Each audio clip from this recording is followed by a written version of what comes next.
Bismillahirrahmanirrahim. Alhamdulillahi Rabbil Alamin. Wassalatu wassalamu ala Rasulillah. Wa ba'd. Assalamualaikum warahmatullahi wabarakatuh. So ngayon, last na natalakay natin ang pagpapadala ng Quraysh ng isa sa magkikiusap sa propeta sallallahu alaihi wasallam na si Utbah bin Rabi'ah para makipagnegosasyon. Baka sakali na mapigilan niya ang propeta sallallahu alaihi wasallam sa kanyang da'wa ng tauhid at mahiwasan yung pagpapahiwalay sa kanilang mga grupo, pagsamba sa kanilang mga ribulto, at pagkalimot sa mga aral na kanilang ninuno. So, sabi niya, ano sa tingin niyo kung kakausapin ko si Muhammad na nakaupo diyan sa masjid? At baka sakaling mapatigil natin siya. So, sabi niya, sige, kung kaya mo, kausapin mo. So, pinuntahan niya ang propeta sallallahu alaihi wasallam, kinausap niya ang propeta sallallahu alaihi wasallam, isa siya kasi sa mga leader din. So, dito, nung dumating na siya doon, so, sabi niya, ya Muhammad, meron akong bagay na ihihiling sa'yo. Baka sakaling tanggapin mo, basta itigil mo lang yung ginagawa mo na yan. Itigil mo lang. So dito, sabi ng propeta sallallahu alaihi wasallam, sabi niya, sige, magsalita ka. So, magsalita ka na. So, pinagsalita siya ng propeta sallallahu alaihi wasallam. Kasi sabi niya, ya Muhammad, tunay na inisulto mo na yung mga rebulto nila, yung mga ninuno nila, pinaiwasan mo sa kanilang pagsama sa mga rebulto nila. So, para matigil to, baka sakaling meron akong ibibigay sa'yo na kung saan tatanggapin mo ito, ay ibibigay namin sa'yo. Sabi niya, sabi ng propeta sallallahu alaihi wasallam, qul ya Abul Walid, asma. Sabi niya, sige, Abul Walid, magsalita ka. So, nagsalita siya. Qala ya ibn akhi, in kunta innama turidu bima ji'ta bihi min hadal amri malan, jama'na laka min amwalina hatta takuna akthara na malan.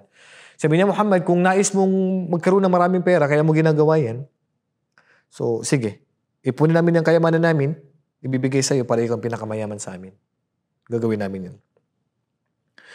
Wa in kunta turidu bihi sharafan, sawadnaka alayna hatta la naqta amra dunak. So kung gusto mo ng posisyon, ilalagay ka namin sa pinakamataas na posisyon. Wa in kunta turidu bihi mulkan, mallaknaka alayna. Kung gusto mo ng kaharian, gagawin ka naming hari. Wa in kana hadha alladhi ya'tika ray'an tarahu la tastati raddahu an nafsika talaban talabna lakal tib wa badalna bihi amwalan hatta nubri'uka minhu fa innahu rubbama ghalabat tabi'.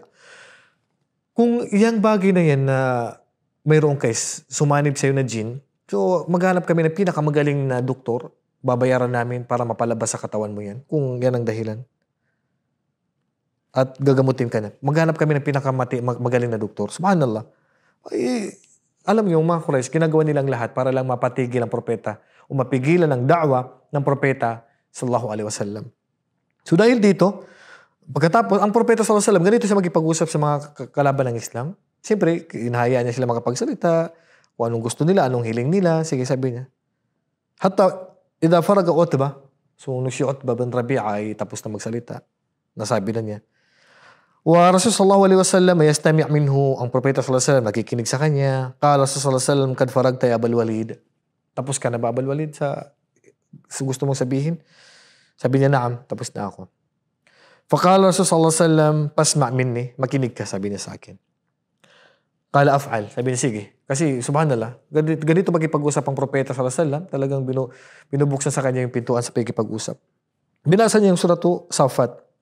Sabi niya, Hamim, tanzilu min rahmanir rahim, kitabun fussilat ayatuhu Qur'an na Arabiya liqawmi ya'lamun, hanggat sa dulo ng aya na to, hanggat sa ito yung nagtulak at hindi nakapagsalita si ano.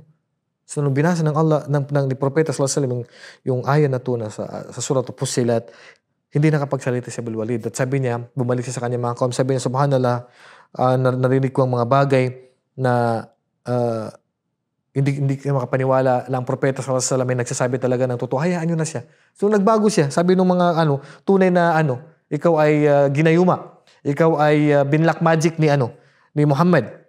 Kasi hindi na siya nakapagsalita. Talagang naniwala siya sa kay propeta sallallahu alaihi wasallam hanggat sa ni-request nila sa propeta sallallahu alaihi wasallam magbigay siya ng mga katibayan.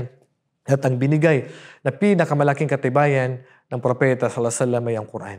Hindi nila kayang magbigay ng katulad ng aya mula sa Quran na isa sa nagpapatunay ng propeta sallallahu alaihi wasallam, isang propeta kasi hindi siya marunong sumulat, hindi siya marunong bumasa, at napakagaling nilang gumawa ng tula. Kaya sa pamagitan ng pinakamalaking mu'jiza na ito, na sinabi nila, waqalu laula nuzila alayhi ayatun min rabbih qul inna allaha qadirun ala ay yunzila ayatan walakinna aktharahum la ya'lamun. Kung hindi lang nagbaba ang Allah sa kanyang Panginoon ng aya, mga patunay, pero sabihin mo ya Muhammad, tunay na ang Allah ay kaya niyang magbigay o magbaba ng aya, pero hindi alam ng marami sa kanila. So isa sa pinakamalaking aya nagpapatunay ng propeta sallallahu alaihi wasallam ay tunay na propeta at galing sa Allah, ang kanyang aral ay ang Quran. Pero talagang matigas ang kanilang puso at hindi talaga sila yumakap sa Islam. So abangan yung kasunod nito. Wallahu a'lam. Wa sallallahu ala nabiyina Muhammad wa ala alihi wa sahbihi ajmain. Assalamu alaikum warahmatullahi wabarakatuh.